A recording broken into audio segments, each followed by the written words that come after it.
जय Hind and hello guys, स्वागत है आपका आपके अपने यूट्यूब चैनल ज्ञानदेव होस्ट में। एंड इस वीडियो के अंदर आपको बताने वाला हूं Uttar Pradesh public service commission यानी कि UPPSC PCS pre OTR registration कैसे करना है इसके बारे में। क्योंकि गाइज आपके यहाँ पर लगातार कमेंट आ रहे थे कि सर एक स्पेशल वीडियो बनाइए जिससे कि हमें पता चले कि कैसे हमें अगर हमें पीसीएस प्री की वैकेंसी पर अप्लाई करना है जो कि आपकी 500 पोस्ट पर निकाली है तो उसका ओटीआर कैसे करें। क्योंकि उसमें यहाँ पर काफ़ी सारी कैंडिडेट को कन्फ्यूजन है, तो मैं इस वीडियो के अंदर अच्छे से एक स्पेशल वीडियो बनाऊँगा जहाँ पर आपको बताया जाएगा कि कैसे आपको ओटीआर करना है। एंड गाइज अगर आप पहले से ओटीआर किए हुए हो, आपका ये जो ओटीआर का प्रोसेस है यूपीपीएससी ने 2023 के अंदर शुरू किया था, तो अगर आपने तभी ओटीआर कर लिया था तो आपको दोबारा ओटीआर करने की आवश्यकता नहीं है। हाँ, अगर आप उसमें मॉडिफिकेशन करना चाहते हैं तो आप लॉगिन करके आपकी डिटेल जो भी आपको मॉडिफाई करनी है वो कर सकते हैं। बट यहाँ पर आप नया ओटीआर मत करना क्योंकि आपका पहले से हो रखा है।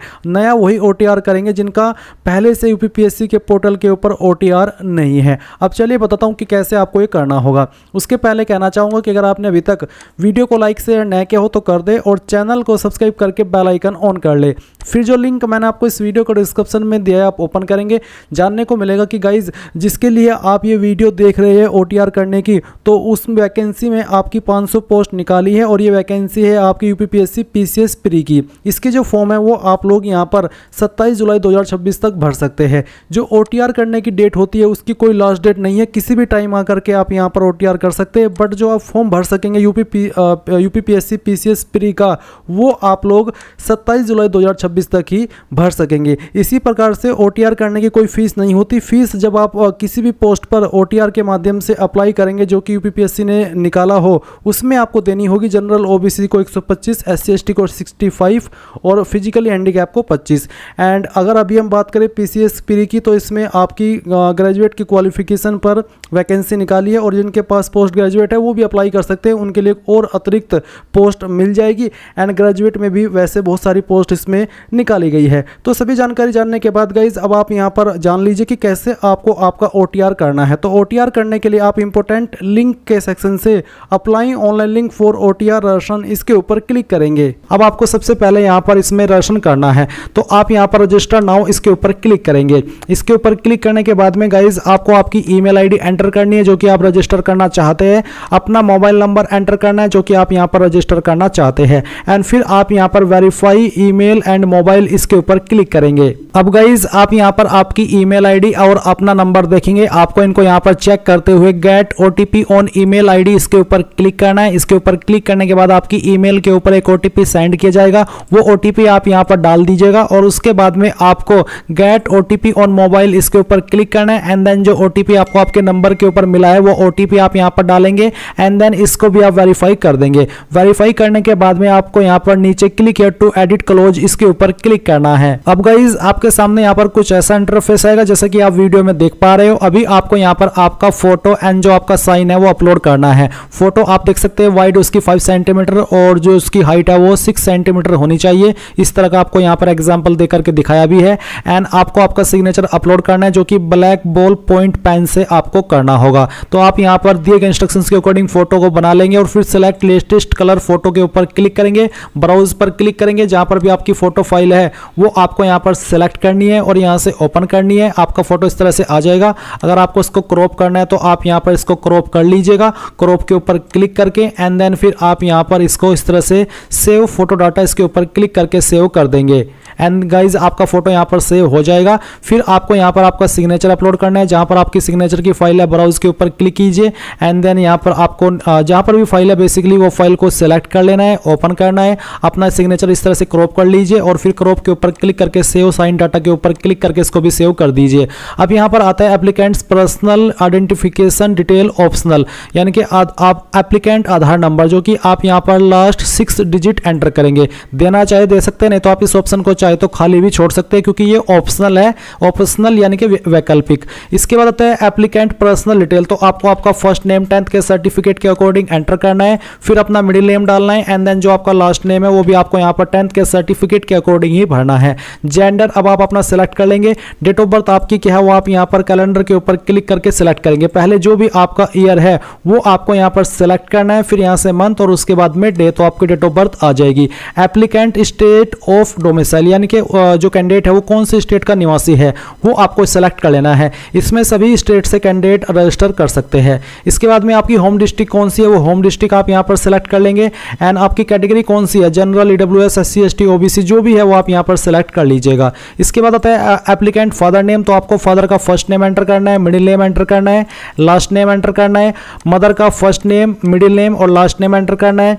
एप्लीकेंट हाई स्कूल क्वालिफिकेशन, तो आपको यहाँ पर अपना जो बोर्ड है 10वीं का वो बताना है कि आपने आपकी 10वीं किस बोर्ड से की है। तो जो भी आपका बोर्ड है वो आप यहाँ पर सिलेक्ट कर लीजिए। इसके बाद में गाइज आप यहाँ पर ईयर ऑफ पासिंग बताएंगे कि कौन से साल के अंदर आपने आपकी 10वीं पास कर ली है, तो वो साल आप यहाँ पर सिलेक्ट कर लीजिएगा। इसके बाद में गाइज आप यहाँ पर देखेंगे रोल नंबर, तो आपको 10th का रोल नंबर यहाँ पर एंटर कर देना है। ये वेरिफिकेशन कोड डालना है और रजिस्टर के ऊपर क्लिक करना है। अब आप यहाँ पर देखेंगे confirmation of OTR, your details are submitted successfully under OTR process. अब आपको क्लिक है टू लॉगिन, इसके ऊपर क्लिक करना है। इसके ऊपर क्लिक करने के बाद आपके सामने लॉगिन का पेज आएगा। आपको बोला है कि user login ID, mobile number, email ID, तो किस माध्यम से आप लॉगिन करना चाहते हैं। तो आप यहाँ पर मोबाइल भी सिलेक्ट कर सकते हैं और ईमेल भी। तो आप यहाँ पर आपका रजिस्टर्ड नंबर डालें अगर आप मोबाइल के माध्यम से कर रहे हैं। एंड उसके बाद में गेट ओटीपी, इसके ऊपर क्लिक करें। फिर जो ओटीपी आपको मिलेगा वो आप यहाँ पर डालेंगे एंड ये वेरिफिकेशन कोड यहाँ पर फिल करेंगे एंड देन लॉगिन के ऊपर क्लिक करेंगे। लॉगिन करने के बाद में आपको यहाँ पर क्रिएशन ऑफ लॉगिन पासवर्ड का ऑप्शन मिलेगा। अब आपको यहाँ पर टाइप न्यू पासवर्ड यानी कि एक पासवर्ड बनाना है। पासवर्ड आप यहाँ पर किस तरह का रखेंगे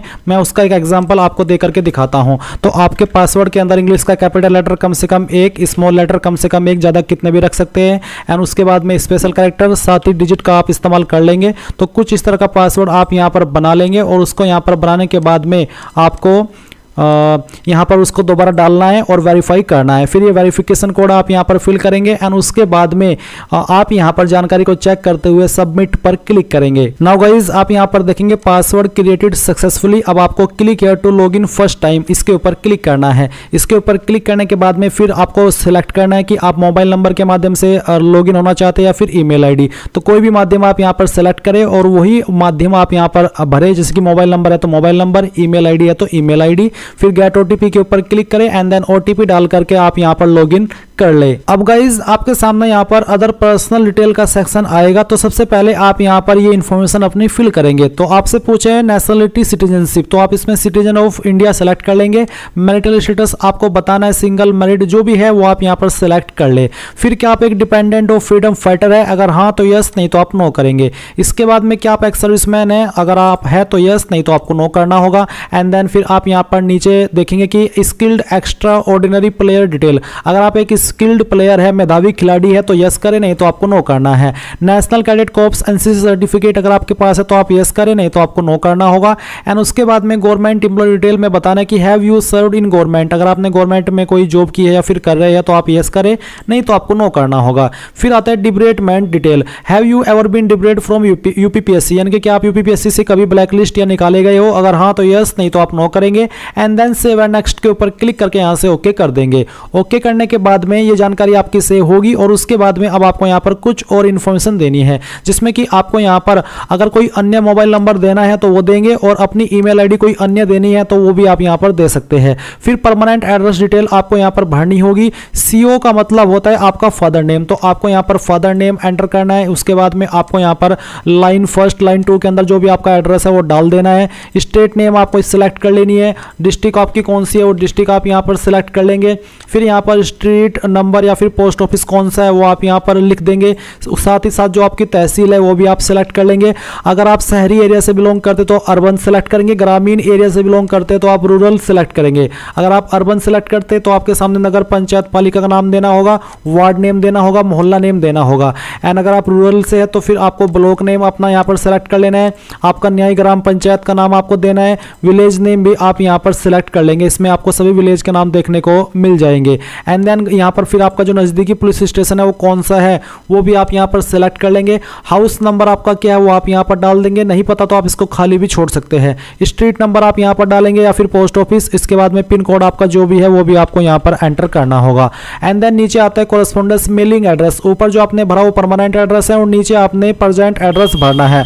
अगर आपका प्रेजेंट और परमानेंट एड्रेस एक ही है तो जो एड्रेस आपने ऊपर भरा है उसको आप यहाँ पर सेम एज परमानेंट एड्रेस के ऊपर क्लिक करके नीचे कॉपी कर सकते हैं। फिर आपको सबमिट डिटेल्स इसके ऊपर क्लिक करना है। इसके बाद में गाइज आप यहाँ पर कम्युनिकेशन डिटेल को जब सेव कर देंगे तो आपको फोटो एंड सिग्नेचर के ऊपर क्लिक करना है, जहां पर आप आपका फोटो एंड जो साइन है वो यहाँ पर चेक कर सकते हैं।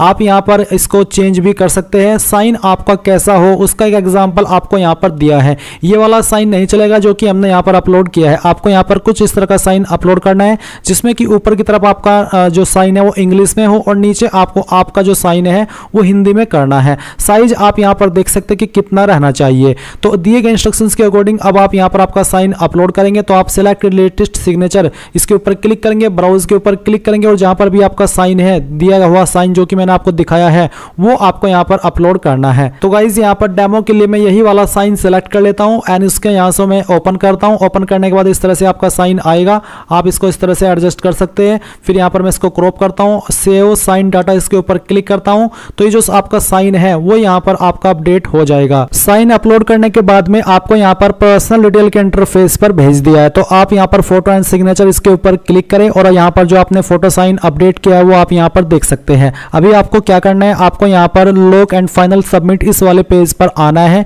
इस वाले पेज पर आने के बाद में अभी तक आपको OTR नंबर भी नहीं मिला तो आप यहाँ पर गेट OTR नंबर इमीडिएटली इसके ऊपर क्लिक कीजिए। इसके ऊपर क्लिक करने के बाद आप देख सकते हैं कि आपने सभी चीजें कंप्लीट कर ली जो कि यहाँ पर आपको दी गई है। तो अब आप यहाँ पर click to generate OTR number इसके ऊपर क्लिक करें। इसके ऊपर क्लिक करने के बाद आप देखेंगे कांग्रेचुलेसन योर OTR, आपको यहाँ पर जो OTR नंबर है वो जनरेट कर दिया है। तो आप ये नंबर नोट कर ले, स्क्रीनशॉट ले ले, क्योंकि इस नंबर से ही आप आगे यूपीपीएससी के अंदर जो भी फॉर्म आएंगे वो भरेंगे। तो इसको आप नोट कर ले एंड यहाँ से आप इसको क्लोज कर दे। क्लोज करने के बाद में आप यहाँ पर लॉक एंड फाइनल सबमिट पर क्लिक करने से पहले सोच ले कि आपने सभी जानकारी भर दी है, कोई डिटेल मिसिंग तो नहीं या फिर कोई डिटेल गलत तो नहीं हो गई है। आपके मन में एक सवाल ये भी आ रहा होगा कि इसमें हमसे क्वालिफिकेशन की जानकारी तो मांगी ही नहीं, सिर्फ 10वीं की ही जानकारी मांगी थी। तो गाइज अब इसमें यहाँ पर क्वालिफिकेशन की जानकारी सिर्फ 10वीं तक ही मांगी जाती है रजिस्ट्रेशन करते वक्त। ये जानकारी जो आपकी बाकी की क्वालिफिकेशन की है वो आपको टाइम आने पर देनी होती है। तो अभी आप यहाँ पर इसके ऊपर टिक करें एंड अब आपको लॉक एंड फाइनल सबमिट करके यहाँ से ओके करना है। ये करने के बाद आप देखेंगे your OTR detail locked and finally submitted. अब गाइज आपको क्या करना है, आप यहाँ पर डैशबोर्ड के ऊपर आइए, एप्लीकेंट डैशबोर्ड के ऊपर क्लिक कीजिए। इसके ऊपर क्लिक करने के बाद में ये आपका जो डैशबोर्ड है वो है। इसमें यहाँ पर गाइज आप नीचे देख सकते हैं मॉडिफाई योर OTR डिटेल। अगर आपको अपनी जानकारी OTR के अंदर जो आपने भरी वो मॉडिफाई करनी है तो आप मॉडिफाई योर डिटेल्स इसके ऊपर क्लिक करेंगे। इसके ऊपर क्लिक करने के बाद में यहाँ पर गाइज आपको आपने जो भी जानकारी अभी OTR के अंदर भरी वो सभी देखने को मिलेगी। यहाँ पर गाइज कहीं पर भी आप 10वीं के अलावा कोई क्वालिफिकेशन ऐड करने का ऑप्शन नहीं देख पा रहे, जिसका मतलब गाइज यही है कि अब आपको यहाँ पर अन्य क्वालिफिकेशन की जानकारी नहीं देनी होती है। पहले क्या था 2023 के अंदर जब ये फॉर्म शुरू हुए थे कि आपको सभी जानकारी क्वालिफिकेशन की जो भी आपके पास थी वो यहाँ पर भरनी होती थी, बट अभी आपसे सिर्फ 10वीं की ही जानकारी यहाँ पर ली जाती है। अब आपने यहाँ पर आपका OTR यानी कि वन टाइम रजिस्ट्रेशन कर लिया है और जो कैंडिडेट अपना OTR मॉडिफाई करना चाहते थे उन्होंने भी अपना OTR मॉडिफाई कर लिया होगा बताई गई डिटेल्स के अकॉर्डिंग। यहाँ पर आप मॉडिफाई योर डिटेल्स के ऊपर क्लिक करके उसको कर सकते हैं। अभी बात करते हैं कि आपको इस OTR के माध्यम से अप्लाई कैसे करना है उसके बारे में, क्योंकि यहाँ पर गाइज रिसेंटली आपके जो फॉर्म है वो भरे जा रहे हैं यूपीपीएससी PCS प्री के। तो अगर आपको PCS प्री के लिए अप्लाई करना है वो कैसे अप्लाई करेंगे वो भी आप यहाँ पर इस वीडियो के अंदर जान लीजिए। तो मैंने आपको इसी वीडियो को डिस्क्रिप्शन में जो लिंक दिया हुआ है आप जब ओपन करेंगे तो यहाँ पर आपको इंपॉर्टेंट लिंक के सेक्शन से अप्लाई ऑनलाइन लिंक ओपन करना है। आपके सामने यहाँ पर यूपीपीएससी की ये वेबसाइट आएगी, यहाँ पर आपको आपकी वैकेंसी देखने को मिल रही है। अब आप यहाँ पर अप्लाई के ऊपर क्लिक कर देंगे। उसके बाद में यहाँ पर ऑथेंटिकेट विद OTR इसके ऊपर क्लिक करेंगे। अब क्योंकि आपने यहाँ पर अभी इसमें OTR किया तो आप ऑथेंटिकेट विद OTR सर्वर इसके ऊपर क्लिक करके have you completed your OTR registration, तो आपने अभी कंप्लीट कर लिया है। नहीं भी किया है तो आप नो करके मैंने आपको OTR का प्रोसेस बता ही दिया इस वीडियो में, वो आप कर लीजिएगा। अब आप यहाँ पर यस कर दीजिए। यस करने के बाद आप गो के ऊपर क्लिक करेंगे एंड उसके बाद में जो आपका OTR नंबर अभी आपको मिला है OTR करने के बाद में वो OTR नंबर आप यहाँ पर डालेंगे और प्रोसीड के ऊपर क्लिक कर देंगे। जैसे ही आप प्रोसीड करेंगे तो गाइज आपने OTR के अंदर जो इन्फॉर्मेशन भरी है, जैसे कि आपका नाम, फादर नेम, आपका मदर नेम, आपका जेंडर, आपकी होम स्टेट, आपका होम डिस्ट्रिक्ट और आपकी कास्ट कैटेगरी, ये सब इन्फॉर्मेशन यहाँ पर इस तरह से फैच कर ली गई है। अब आप क्लिक है तो ऑथेंटिकेट, इसके ऊपर क्लिक करके यहाँ से ओके कर देंगे। अब गाइज आपको यहाँ पर इसमें दो माध्यम देखने को मिल रही है कि आप किस माध्यम से ऑथेंटिकेट करना चाहते हैं, थ्रू पासवर्ड या फिर थ्रू OTP। अगर आप थ्रू OTP सेलेक्ट करेंगे तो जो नंबर आपने रजिस्टर किया हुआ, आप यहाँ पर गेट OTP के ऊपर क्लिक करके उसके ऊपर एक OTP मंगवाएंगे और वो OTP डाल करके आगे बढ़ेंगे। एंड अगर आपने जब इसमें OTR किया था और आपको वो पासवर्ड याद है तो आप वो पासवर्ड यहाँ पर डालेंगे और प्रोसीड इसके ऊपर क्लिक कर देंगे। अब जो आपने इन्फॉर्मेशन OTR के अंदर भरी थी वो इन्फॉर्मेशन आप यहाँ पर देख सकते हैं। अभी आपको यहाँ पर इसमें प्रोसीड इसके ऊपर क्लिक कर देना है। तो आप यहाँ पर नीचे की तरफ आएंगे सभी जानकारी चेक करते हुए, और एक एसेंशियल क्वालिफिकेशन डिटेल का एक सेक्शन है जहाँ पर कहा है कि आपके पास बैचलर डिग्री होनी चाहिए फॉर्म को फिल करने की लास्ट डेट तक। अगर आपकी लास्ट डेट के बाद में कंप्लीट होती है आपकी क्वालिफिकेशन तो आप इसमें अप्लाई करने के लिए एलिजिबल नहीं है। तो आप यहाँ पर इसमें एक्वायर्ड में यस कर देना। इसके बाद यहाँ पर आता है एक Mandi Parishad service experience detail. Do you seek age relaxation for the post of account and audit officer Mandi Parishad, marketing officer Mandi परिषद, सेक्रेटरी क्लास 2 मंडी परिषद, यानी कि क्या आपको ICMA के अंदर छूट चाहिए इन पोस्ट पर अप्लाई करने के लिए? अगर हाँ तो आप यहाँ पर यस कर देंगे। एंड अगर आप यस करते तो आप यहाँ पर देखेंगे total service period rendered as employee of Mandi Parishad, यानी कि आपके पास टोटल कितना एक्सपीरियंस है जो कि आपने मंडी परिषद मंडी समिति के रूप में रह करके प्राप्त किया है, आप उसकी इन्फॉर्मेशन देंगे। एंड अगर आप यहाँ पर छूट नहीं चाहते, आप सिंपल है यानी कि आप एक्स सर्विसमैन नहीं है या फिर इन पोस्ट पर पहले से कार्यरत नहीं है, आप फ्रेशर है, तो आप यहाँ पर इसमें नो करेंगे। उसके बाद में देखेंगे applicable service employment detail. Do you seek age relaxation for the post of finance and accounts officer urban development department, इसमें भी सेम ही है। अगर आप इसमें यस करेंगे तो यस करने के बाद में आपको total service period rendered as employ आपको बताना होगा कि आपने इन पोस्ट पर रह करके कितना एक्सपीरियंस प्राप्त किया है, क्योंकि ये जो ऑप्शन है ये उनके लिए जो कि पहले से इन जॉब पर कार्यरत है। अगर आप फ्रेशर है तो आप इन ऑप्शन में नो करेंगे। इसके बाद यहाँ पर एक और सवाल है कि upper age relaxation claim for research scholar of chief minister fellowship programme, यानी कि यहाँ पर आप तब इसमें छूट का दावा कर सकते हैं अपर एज लिमिट में अगर आप यहाँ पर रिसर्च स्कॉलर्स है चीफ मिनिस्टर फेलोशिप प्रोग्राम के। तो अगर आप है और आप इसके लिए क्लेम करना चाहते तो आप यस करके यहाँ पर उसकी इन्फॉर्मेशन देंगे, जैसे कि इश्यूइंग अथॉरिटी नेम, साथ ही यहाँ पर certificate number, issue date, select fellowship duration from duration to, and साथ ही यहाँ पर डिस्ट्रिक्ट नेम, और उसके बाद में यहाँ पर आपका विकास खंड। बट अगर आप नहीं क्लेम करना चाहते पर एज लिमिट में, आप सिंपल फ्रेशर है तो आप इसको नो करेंगे और यहाँ पर ये जो कैप्चा कोड है वो यहाँ पर डालेंगे और उसके बाद में आप proceed for entering other details इसके ऊपर क्लिक करेंगे। अब आपके सामने यहाँ पर इस तरह का डैशबोर्ड आएगा जैसे कि आप वीडियो में देख सकते हैं। अभी आपने यहाँ पर पार्ट 1 कंप्लीट किया है, अभी आपको पार्ट 2 कंप्लीट करना है। तो आप देख सकते हैं एप्लीकेशन पार्ट 2 और साथ ही सबमिट डिटेल्स फिल पार्ट 2, आप इसके ऊपर क्लिक कर दीजिए। इसके ऊपर क्लिक करने के बाद आपके सामने इस तरह से जानकारी आएगी। आप सभी जानकारी चेक करते हुए यहाँ पर प्रेफरेंशियल क्वालिफिकेशन डिटेल के सेक्शन में आएंगे जहाँ पर कुछ सवालों के आपको जवाब देने हैं।